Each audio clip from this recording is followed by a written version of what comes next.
Salut tout le monde, c'est Zeldindo et on se retrouve pour une nouvelle vidéo sur la Nintendo Switch. Cela fait déjà 3 ans que la console est sortie et son catalogue de jeux ne cesse d'augmenter. Il y aura de nouveaux jeux qui arriveront en mai, d'ailleurs plus d'une trentaine, donc j'ai voulu faire une vidéo sur tous ces jeux, mais ça aurait été beaucoup trop long. C'est pour cela qu'aujourd'hui, je vous propose de découvrir les jeux les plus attendus sur Switch en mai.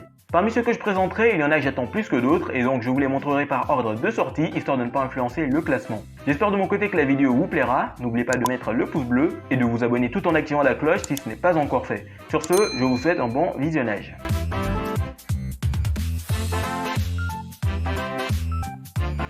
On commence avec Star Wars épisode 1 Racer, qui est un jeu de course sorti en 1999 sur différentes consoles, comme la Nintendo 64 ou encore la Game Boy Color. Il s'agit d'un jeu de course basé sur la scène de pod racing de Star Wars épisode 1 La Menace Fantôme. 3 modes de jeu sont disponibles, à savoir les tournois, où vous participerez à des courses qui vous rapporteront une certaine somme d'argent en fonction de votre classement final, mais également selon le niveau de difficulté. On a ensuite les courses libres, où on peut s'entraîner sur des circuits débloqués en tournoi, mais aussi où on peut personnaliser les règles de course, et enfin le contre-la-montre, où le joueur doit battre un certain temps pour remporter la course. Concernant la version suite du jeu, il y aura 25 pilotes dont Anakin Skywalker, 8 mondes dont Tatooine, Barunda et Malastar, et il sera également possible de profiter du multijoueur par LAN ou en écran partagé. Pour ceux qui veulent l'acheter dès sa sortie, Star Wars épisode 1 Racer débarquera le 12 mai.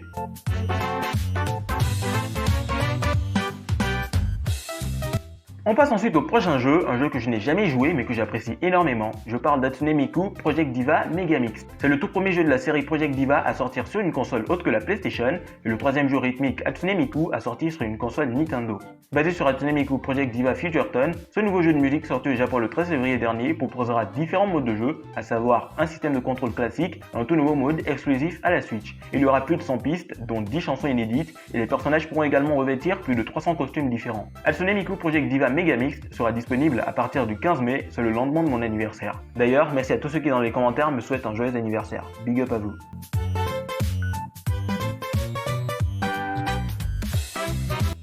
Alors, pour le jeu suivant, il n'y a pas vraiment d'informations aussi intéressantes que celles des deux précédents jeux, mais je vous dirai ce que je sais. The Wonderful 1-1, anciennement connu sous le nom de Project P100, est un jeu d'action sorti sur Wii U en 2013. La version suite du jeu devra inclure un mode Time Attack et une nouvelle mission en 2D de type side-scrolling. Pour ceux qui ne le savent pas, un jeu vidéo à défilement horizontal ou en side-scrolling est un jeu dans lequel l'action du gameplay est perçue par le joueur depuis une caméra en vue de côté et dans lequel les personnages se déplacent généralement de gauche à droite afin d'atteindre un objectif un peu comme dans les jeux Mario Bros. The Wonderful 1-1 sortira sur Switch le 22 mai en tant que remake du premier épisode.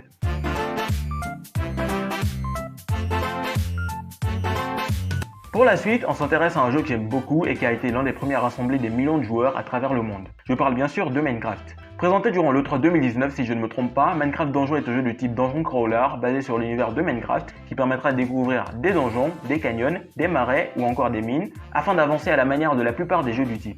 4 classes seront disponibles, à savoir les mages, les voleurs, les guerriers et les paladins. Contrairement à Minecraft, on ne pourra ni construire ni miner étant donné que le jeu est centré autour de l'action et de l'aventure. Par contre, il sera possible de rejouer les niveaux déjà réussis et il y aura également des clés, un nouveau type de créature dont l'utilité n'est encore inconnue pour l'instant. Minecraft Donjon devrait normalement sortir le 26 mai sur Switch, j'avoue que je l'attends énormément.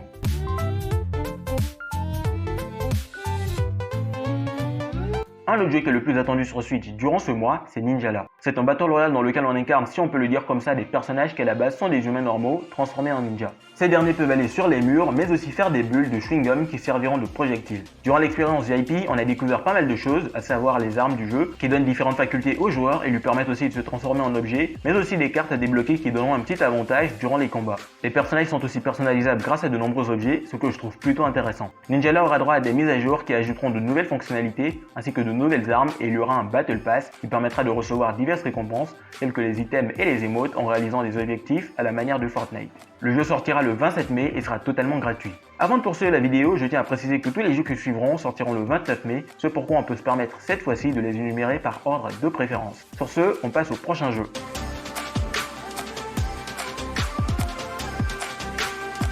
Sorti en 2011 sur Wii et en 2014 lors d'un portage sur Nintendo 3DS, Xenoblade Chronicles arrivera dans une édition définitive cette année sur Switch. Cette version améliorée proposera un nouveau chapitre pour l'aventure, des graphismes en haute définition, même malheureusement pas d'amiibo. Le jeu ne prendra pas en charge le mode collection qui est apparu dans la version 3DS, permettait de débloquer des bonus grâce à des amiibo ou des jetons. Son absence n'est pas bien grave puisque parmi les nouveautés de cette édition définitive, on retrouvera un épilogue baptisé Un avenir commun se déroulant un an après les événements de l'histoire principale. Cet épilogue sera centré autour du personnage de Melia, Delta et proposera des environnements inédits ainsi qu'un nouveau système de combat impliquant les Nopans, l'une des races du jeu. Xenoblade Chronicles Definitive Edition bénéficiera aussi d'un coffret collector disponible le jour de sa sortie.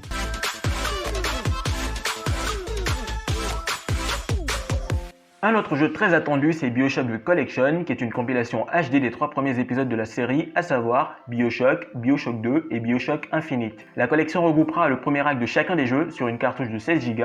Pour la suite des aventures et les DLC accompagnant le tout, un téléchargement dont la taille n'a pas encore été précisée sera nécessaire. Dans BioShock, il sera possible d'explorer la ville sous-marine de Rapture, un refuge des têtes pensantes de la société qui s'est transformé en un cauchemar dystopique à cause d'un homme et de son orgueil démesuré. Dans BioShock 2, l'histoire est différente, on découvrira Rapture à travers les yeux du CG Delta, un protecteur prototype effrayant qui s'est lancé dans une mission risquée pour sauver sa petite sœur qui a disparu. Et dans BioShock Infinite, le détective Booker DeWitt, désolé pour la prononciation, doit réaliser une mission impossible, se rendre à Columbia, une ville volante au-dessus des nuages, et libérer une femme mystérieuse du nom d'Elizabeth.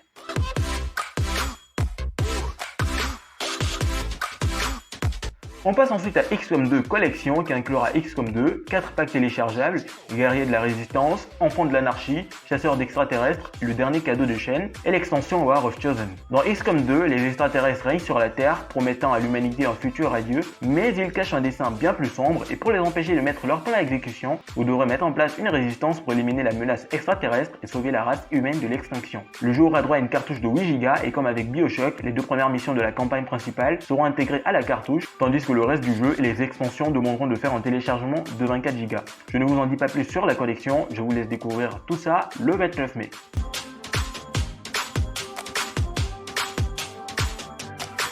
Et on termine avec Borderlands Legendary Collection qui comprendra Borderlands, Borderlands 2 et Borderlands le pré-séquel ainsi que tous les DLC associés. On retrouvera sur la cartouche de 8 Go, le premier opus accompagné de téléchargement de 6,6 Go. Pour les deux autres jeux, Borderlands 2 et Borderlands le pré-séquel, c'est un second téléchargement de 35 Go qu'il faudra effectuer, nécessitant au passage une carte SD puisque la console ne dispose que de 38 Go de mémoire interne. Les 3 jeux disposeront des modes solo, coopération en écran scindé et un multijoueur où il sera possible de jouer à 4. Pour progresser dans l'aventure, il faudra mettre à mal des bandits et des monstres, récupérer des armes toujours plus puissantes et au passage tenter de sauver l'univers.